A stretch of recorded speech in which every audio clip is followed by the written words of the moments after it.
Buenos días, mi nombre es Valeria Carolina Candanosa Rivera. Mi equipo y yo estaremos hablando en este trabajo sobre tres acontecimientos históricos que han ocurrido o que han impactado al continente americano. En este caso hemos decidido hablar al respecto sobre el golpe de Estado de Chile, el golpe de Estado de Cuba y el impacto que ha tenido el feminismo en todo el continente. Como sabemos, cada uno de estos acontecimientos ha tenido un fuerte impacto en todo el continente y principalmente en los lugares que han ocurrido. En este caso se ven reflejados factores como políticos, económicos, sociales, medioambientales, geopolítica, que la sociedad ha tenido que saber irse adaptando a estas nuevas necesidades y los cambios que van surgiendo de acuerdo a cada situación.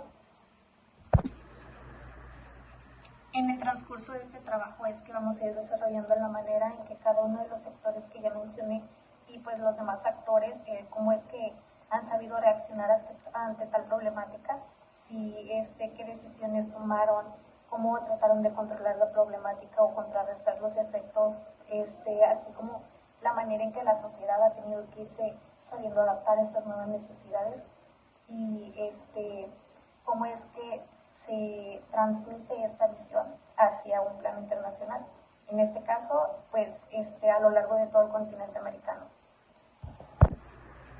Se habla de la visión en el plano internacional debido no solo al impacto que tuvieron en el continente americano, sino debido a la intervención que ha habido de otros estados, países y actores internacionales como organizaciones internacionales, ONG, grupos de presión, etcétera. Y cómo es que se relacionan en cada uno de estos acontecimientos. Es muy diferente el impacto que tiene en un golpe de Estado en un movimiento como lo es en el feminismo. Para iniciar, el primer acontecimiento del cual vamos a hablar es sobre el golpe de Estado que se da en Chile. Este golpe de Estado se da el 11 de septiembre de 1973, pero ¿qué antecedentes tenemos para llegar a esto? Primeramente, en septiembre de 1970 es electo Salvador de Allende, que a pesar de todos los esfuerzos que hizo Estados Unidos y la intervención que tenía, no pudo lograr retener que Salvador de Allende llegara electo democráticamente a la presidencia. Estados Unidos no quiere que esto sucediera debido a que quería retener y contener lo más que se pudiera el socialismo y Salvador de Allende tenía una visión completamente contraria a lo que quería lograr Estados Unidos. Ok, ¿y por qué la intervención de Estados Unidos? Todo este acontecimiento se estaba desarrollando durante el contexto de la Guerra Fría, en donde todo estaba dividido por cuestiones ideológicas, principalmente entre la URSS y Estados Unidos. Salvador de Allende principalmente buscaba instaurar la del socialismo a través de una vía democrática y llegó al poder aplicando diversidad de políticas públicas. Entre ellas se dio la nacionalización de diversos recursos, entre ellos el cobre, y también surge la primera reforma agraria, en donde a las personas que eran dueños de estas tierras evidentemente no les benefició, pero a las personas más desfavorecidas obviamente veían un grano de esperanza en poder salir adelante durante este gobierno. Posteriormente, aunque este gobierno tuvo sus pros y sus contras, empezó a surgir diversos enfrentamientos políticos sociales en donde ya no había un abastecimiento suficiente de alimentos, había una hiperinflación y por ende a las personas les era muchísimo más difícil satisfacer sus necesidades básicas. Estados Unidos seguía interviniendo porque el hecho de que la aplicación del socialismo tuviera un buen resultado en América Latina podría influenciar a que demás países latinoamericanos decidieran optar por el socialismo y esto obviamente no les convenía. Arrastrando todo esto, ya había demasiadas tensiones y problemáticas políticas, económicas, sociales, geopolíticas y demás, que la sociedad ya estaba cansada y estaba harta, y llegó un punto en 1973 donde ya estalló y se da el primer intento de un golpe militar el 29 de junio del 73 y fue un intento fallido, se conocía como el tanquetazo. Sin embargo, ya más adelante aquí es donde entra Augusto Pinochet, que poco a poco se va ganando la confianza de Salvador de Allende, porque pues ayudó a que se pudiera detener el primer golpe, pero pues ya más adelante se da un golpe inesperado que les irá explicando mi compañera. Bueno, siguiendo con el golpe de Estado de Chile, para 1973 la tensión de este país estaba ya alcanzando su punto máximo y el 29 de junio de ese mismo año es cuando sucede el tanquetazo, que fue este intento fallido de un golpe militar,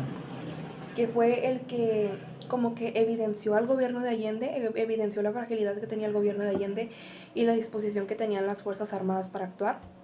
Y en un giro como muy inesperado y muy irónico fue el personaje de Augusto Pinochet quien le ayudó a intentar como que sofocar este intento de sublevación, y así fue como se ganó la confianza de Allende, quien poco después de que se ganara la confianza pues lo ascendió al cargo de comandante de jefe en el ejército. Y bueno, después, el 11 de septiembre de este mismo año, de 1973, la crisis finalmente estalla y en las primeras horas de la mañana las Fuerzas Armadas que estaban lideradas por Augusto Pinochet, José Toribio Merino y Gustavo Lake tomaron control del país, y Salvador de Allende, cuando se informa de esta sublevación, al enterarse, se dirige a lo que venía siendo el Palacio de la Moneda para ahí poder resistir, y en un gesto como muy importante que aún resuena en la memoria de Chile, Allende pronunció su último discurso a través de la radio. O sea, pues por la radio él dijo las palabras para que toda la gente lo escuchara y reafirmó como que el compromiso que él tenía con la democracia y la decisión que él estaba tomando de que a pesar de esto él no iba a abandonar este cargo legítimo que el pueblo le había conferido. Y la respuesta de los militares fue muy brutal, ya que pues a las 11 de la mañana aviones de la Fuerza Aérea bombearon el Palacio de la Moneda, que era donde estaba Allende, marcando este acto como que simbólico y devastador contra la democracia chilena. Y poco después Allende fue encontrado muerto en el interior del palacio junto a un arma que supuestamente, según se ha documentado, que esta arma fue la que él utilizó para quitarse la vida, y su muerte pues simbolizó como esta caída de un sueño democrático que había en Chile, y marcó también el inicio de esta dictadura que pues transformaría al país para siempre. Y bueno, la junta militar que estaba encabezada por Pinochet disolvió el Congreso, suspendió la Constitución y estableció pues este régimen autoritario. Y aunque inicialmente Pinochet no era como que el que iba a ser el principal líder del golpe, pronto pues asumió este rol protagónico, consolidando su poder y extendiendo esta dictadura por más de 17 años. Y bueno, pues el impacto social que hubo fue muy devastador, ya que pues durante esta dictadura de Pinochet se registraron al menos de 3.200 muertes o desapariciones forzadas, y además de decenas de miles de casos de tortura y persecución contra las personas. Y las familias chilenas vivieron como que este tiempo, vivieron muchos años de mucho miedo, de mucha incertidumbre, enfrentándose pues a esta posibilidad de que en cualquier momento un ser querido no iba a regresar nunca más. Y bueno, pues este régimen no solamente buscaba como que eliminar a los opositores, sino también erradicar cualquier forma de disidencia, que la disidencia venía siendo más que nada como que este desacuerdo, esta distancia que se tomaba la gente de este poder o de esta pues autoridad política. Y también empezaron a censurar los medios de comunicación, tipo las noticias y los periódicos y todo esto, y la cultura, mientras que los espacios de reunión y de protesta se convirtieron pues en lugares peligrosos. Y a pesar de ello siguieron surgiendo como que muchos movimientos de resistencia que estaban liderados por organizaciones de los derechos humanos o familiares de las personas que pues eran detenidas o desaparecidas o torturadas, y muchos colectivos artísticos que lucharon pues por mantener con vida, mantener viva la memoria y denunciar pues las atrocidades que se estaban cometiendo en este régimen. Y bueno, este golpe de Estado de Chile tuvo como que este impacto profundo en toda América Latina. Y para las dictaduras militares de esta misma región, Chile se convirtió como que en este modelo a seguir, como este modelo de cómo consolidar un régimen autoritario. Y en colaboración con otras dictaduras del Cono Sur, Chile participó en el Plan Cóndor. Este Plan Cóndor era pues una operación transnacional que estaba destinada a reprimir a todos estos opositores políticos mediante desapariciones, torturas y asesinatos. Esta dictadura también sirvió como catalizador para movimientos democráticos y de derechos humanos en la región, y muchas organizaciones internacionales comenzaron como que pues a denunciar las violencias que se estaban cometiendo en Chile, y el país se convirtió en un símbolo de mucho peligro de la polarización política y la intervención extranjera, y el retorno democrático que hubo de la democracia en 1990 fue lo que finalizó a esta dictadura, pero pues las heridas aún quedaron en Chile porque pues no se borran tan rápidamente, y la lucha por la justicia y la memoria continúa siendo como que este eje central en las nuevas generaciones de Chile, no solamente en Chile, sino pues en toda América Latina. Gracias. Hola, me llamo Naomi Camargo y hablaremos a través del video sobre varios temas. Específicamente yo hablaré sobre 2 temas, que es el golpe de estado en Cuba y el movimiento feminista en Latinoamérica a través de los años. Hablaremos también un poco sobre cómo surgió el movimiento feminista en Norteamérica, sin embargo lo hablaremos de muy poco. Además de que estos 2 temas los hablaremos cómo las consecuencias de uno obtuvo las consecuencias de los otros, y cómo estos mismos se juntaron, por así decirlo. Nos centraremos directamente en el golpe de estado de Cuba, sin embargo cuando hablemos más adelante sobre el movimiento feminista, vamos a hablar sobre cómo los otros golpes de estado en América Latina obtuvieron las consecuencias del movimiento feminista. Sin embargo, a partir de ahora nos centraremos en hablar sobre el golpe de estado en Cuba. Para empezar tenemos que tener un pequeño contexto. Era 1952, el presidente constitucional era Carlos Prío. Se estaban dando las elecciones para el siguiente presidente constitucional y se tenían varios candidatos pensados para, bueno, no pensados, ya puestos para poder ser la elección que iba a ser entre abril, mayo, si no mal recuerdo. Sin embargo, había varias pues artimañas por detrás. Podemos notar que también es un ejemplo clave cómo se sigue esta tendencia de que Estados Unidos siempre estuvo detrás de los golpes de estado, porque siempre tenían un candidato para esto. Y de hecho se especula que la intervención directa de Estados Unidos ante estas elecciones era directamente porque los candidatos a venir, además de Carlos Prío, tenían ciertas tendencias al comunismo / socialismo, y eso también lo veremos como un dato más adelante cuando hablemos del feminismo. Pero bueno, era el 1952, se tenían las elecciones presidenciales para el siguiente presidente. Carlos Prío, a lo largo de su presidencia, su estadía como el titular ejecutivo de Cuba, incluyó varias reformas a la Constitución en las que abarcaba directamente temas como la anticorrupción y demás. Sin embargo, había el personaje clave que es el que hizo el golpe de estado en Cuba, que era Fulgencio Batista. Él también fue candidato en las elecciones de Cuba durante toda su candidatura de diciembre, enero, febrero, hasta marzo, que fue cuando empezó el golpe de estado.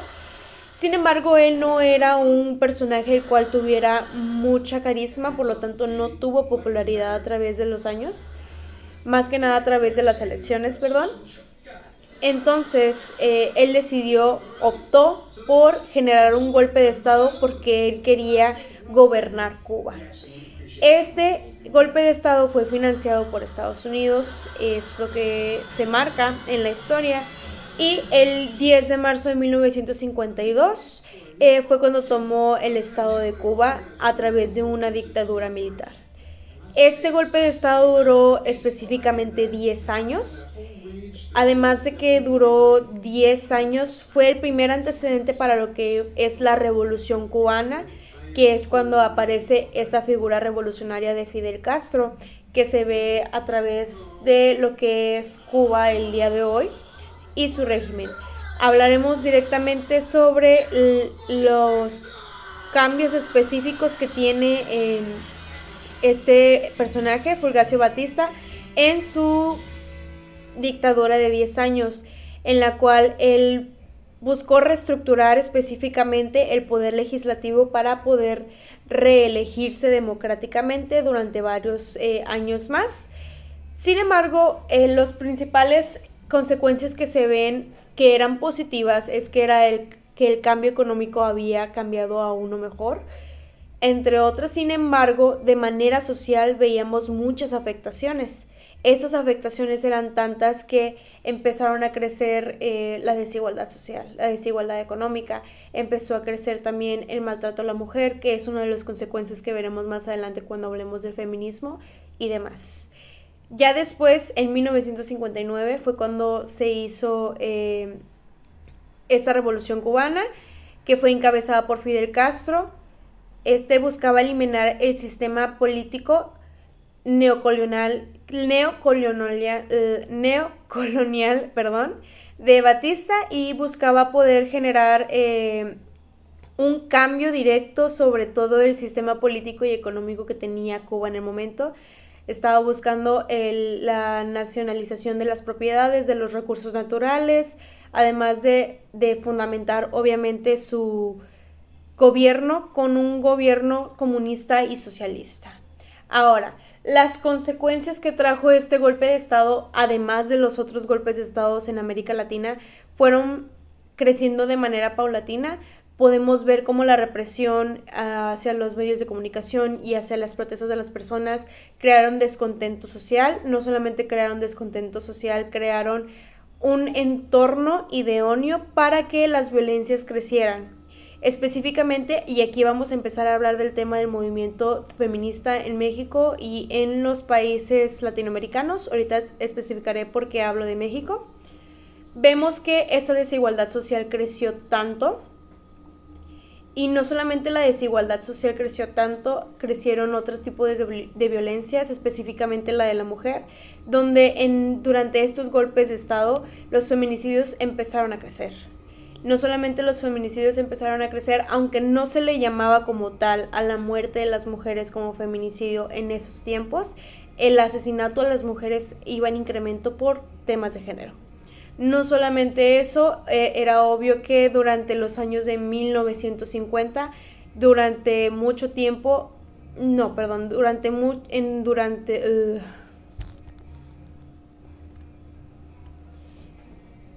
en muchos de los países las mujeres no tenían permitido votar, lo cual era un descontento específico de las mujeres, y lo podemos ver en los años de 1950 cuando los movimientos feministas empezaron más que nada a surgir, porque ya era la segunda ola del feminismo. Recordemos que la primera ola del feminismo se vio específicamente en Norteamérica y de manera global. Sin embargo, el feminismo no llegó hasta América Latina hasta una vez que empezó la segunda ola del feminismo, en la cual se hablaba como temas de métodos anticonceptivos, derechos reproductivos, y se hablaba directamente de las mujeres como sujeto a derechos políticos.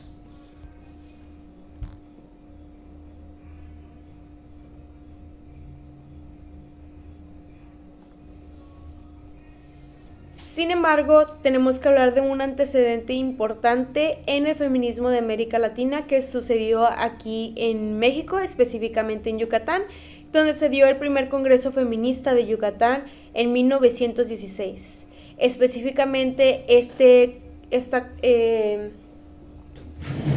congreso era específicamente para mujeres blancas, no era para mujeres racionalizadas ni mujeres de escasos recursos, era más que nada para mujeres blancas y de clases altas. Pero sin embargo, este congreso se hablaba directamente de que las mujeres deberían de tener una educación laica hacia ellas, el derecho al trabajo y obviamente el acceso a los métodos anticonceptivos. Este es un congreso que marcó un antecedente demasiado alto, que a pesar de que fue el primero y después de muchos años no hubo un segundo, marcó directamente este debate de si las mujeres debían de ser sujetas a derecho político, que surgió después de 1930, 1940, 1950, este debate, hasta que en 1950 se hizo la mujer sujeto de derecho, una persona que tenía acceso al sufragio. Sin embargo, en otros estados, específicamente latinoamericanos del sur, no lograron conseguir este derecho al voto hasta 1960-1970 e inclusive algunos hasta 1990 en casos muy específicos. Pero este congreso marcó un antes y un después dentro del movimiento feminista latinoamericano, pero aún así esto saltó ya directamente hasta los años 70, años 80, que se creó la segunda ola del feminismo. Marcaremos directamente al siguiente antecedente, que es obviamente la Conferencia Mundial sobre las Mujeres en México en 1975, una conferencia que demasiados países latinoamericanos del sur firmaron para poder ser parte de y poder especificar y rectificar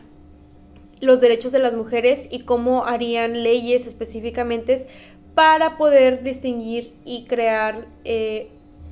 disminuir más bien esta desigualdad social entre mujeres y hombres dentro de las leyes de sus países. También se habló sobre la Convención sobre la Eliminación de todas formas de discriminación contra la mujer en 1979. México firmó y rectificó este tratado en 1981 y se modificaron varias leyes dentro del país para poder crear un espacio en el que esto se hiciera. Más que nada, hablamos de otros países como Cuba, Argentina, Colombia, que también lo rectificaron y crearon y modificaron leyes constitucionales que modificaran y pudieran crear un espacio en la ley para las mujeres para quitar la desigualdad social entre hombres y mujeres. Estos no fueron los únicos antecedentes legales que tenemos. Podemos hablar sobre las protestas que existieron, además de que dentro de esas protestas se conoció muy bien el debate sobre la palabra de interseccionalidad, en el cual se habla directamente sobre cómo la violencia de género abarca todas las luchas, es la madre de todas las luchas, como que también, por decir, las mujeres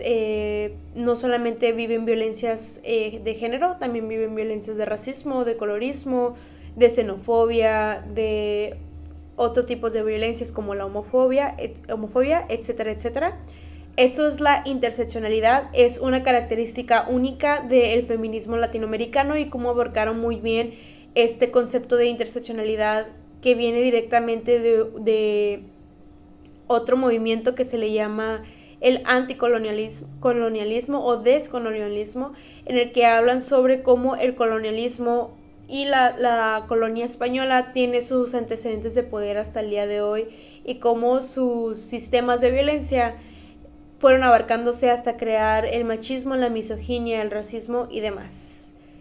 Pero hablamos sobre consecuencias que crearon el movimiento feminista al día de hoy. Podemos notarlo con la primera presidenta mujer en México en 200 años de historia, además de la primera mujer presidenta en toda Latinoamérica, que fue en Nicaragua, y otras presidentas a lo largo de la historia. Sin embargo, a pesar de cómo hemos avanzado tanto en este aspecto igualitario del movimiento feminista en el ámbito político, podemos notar que también tenemos algunas fallas, como la violencia hacia la mujer el día de hoy sigue incrementando y demás. En conclusión de estos dos temas, la desigualdad que creó directamente los golpes de Estado en América Latina también crearon las situaciones y las características idóneas para que la violencia hacia la mujer aumentara, lo que en consecuente logró hacer el movimiento feminista, debido a que las mujeres estaban cansadas de específicamente vivir violencia misógina durante la lucha, porque podemos recordar también en temas como el marxismo. Ay, estoy hablando broma.